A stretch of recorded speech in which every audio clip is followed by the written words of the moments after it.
back in the glory days when I had a little bit more speed than I do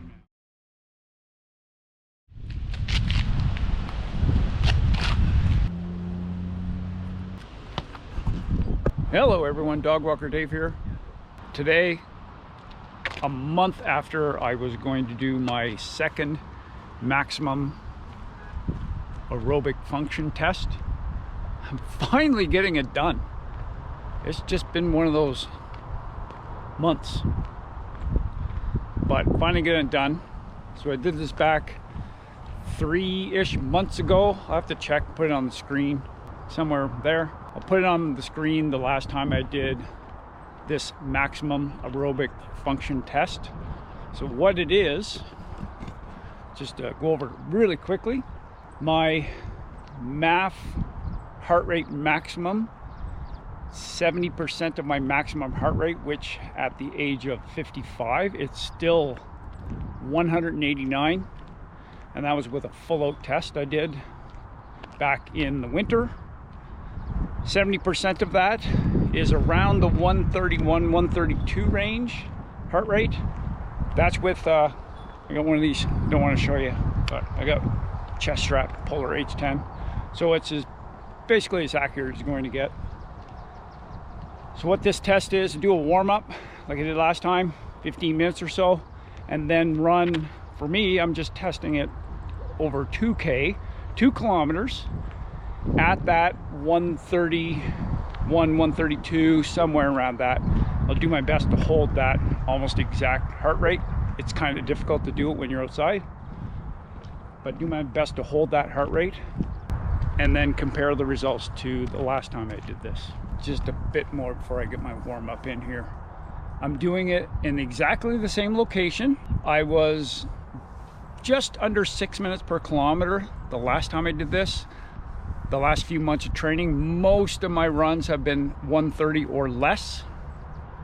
I've had long runs where I really pushed it because I'm preparing for a race, 50K race next weekend. That would be June 4th, depending on when you're watching this. So I need to get that higher end, but the hopes is that I will be quicker in this 2K. I'm thinking I'll be at least 15 seconds a kilometer quicker.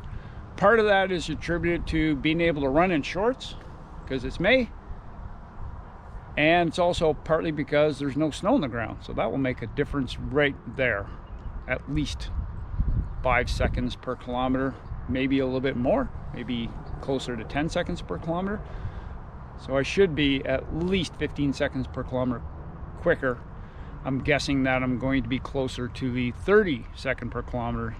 So if I were to guess right now, I'm going to throw out a 5:30 per kilometer pace at maximum aerobic function heart rate, which again is around 130. So that just gives me a good idea whether or not this is working. I know it's working, I can feel it's working, but I just want some actual quantified data to prove that result. So let's get out and get our warm-up done, and I'll check back in a bit. Still have to stop and enjoy nature, everyone.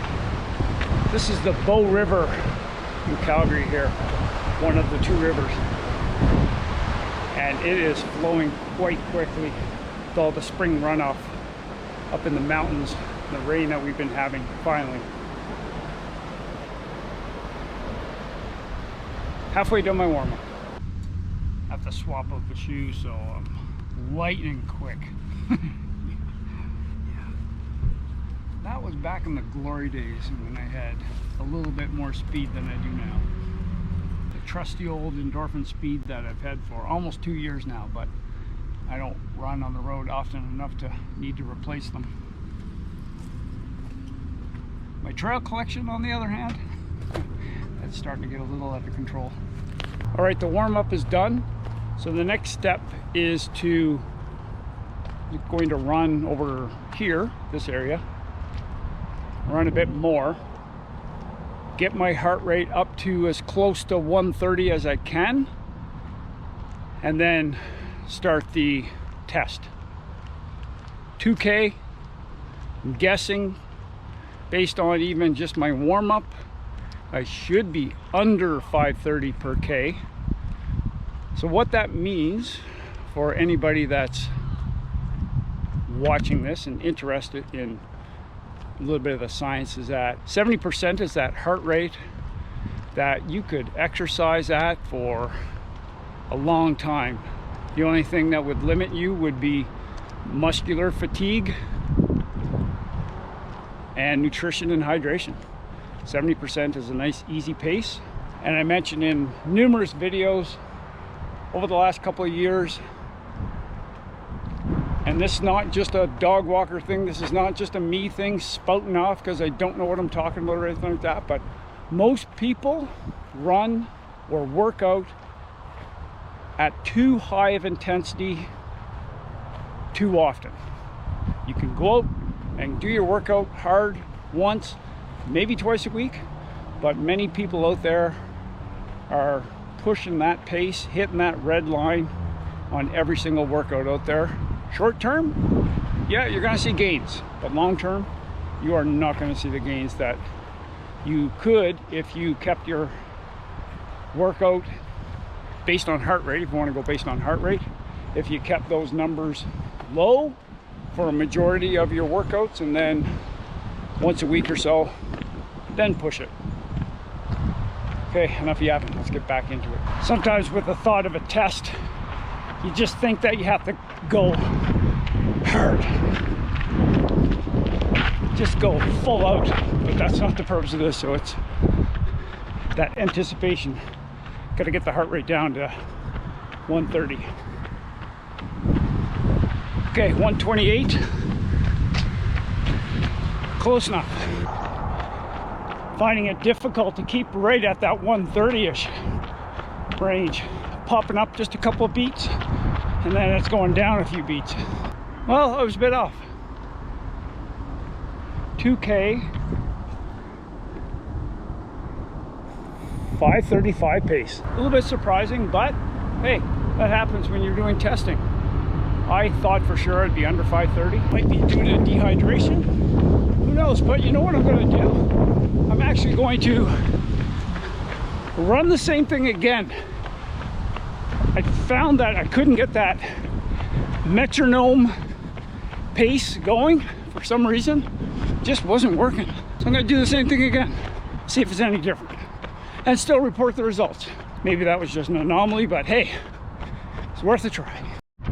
Time to get serious now, everyone. The hat's on backwards. Here we go, round 2. All right, here's the update on test number 2. What the actual hell's going on? So it turned out it was about 5:37 approximately per kilometer. But here's the thing, and no, I'm not going to make excuses because sometimes, you know, things don't work out. But I'm still going to report the data. Might have to try this again another day. But my heart rate readings, and I'll put it on the screen. Heart rate on a flat at, I know approximately where I should be at heart rate wise at a certain pace. It would be dropping down to 113. I was at 130 something, dropped to 113. And then I sped up just a little bit to see if it was something to do with the terrain I was running on, or I was running into the wind. So I thought, yeah, I'll pick it up a little bit. And then it would go up to 160 something. And I know if I am running 160, I am breathing hard at that pace. Yeah, I'm working hard. That's 80, no, more than 80% of my max heart rate's probably 85, maybe a little bit higher than that. But I was able to breathe through my nose, no problem. So I don't know what's going on with my H10 polar heart rate strap here, but battery might be going on it, because that was a little weird. A little weird, but I'm still going to report the data and take it for what it's worth, everyone. Thanks for following along. It's good to do these tests every once in a while, just to kind of gauge where you are, because the numbers don't lie. And even though I'm kind of puzzled by the numbers today, take it for what it's worth. Thanks for watching, everyone, and get outside. Cheers.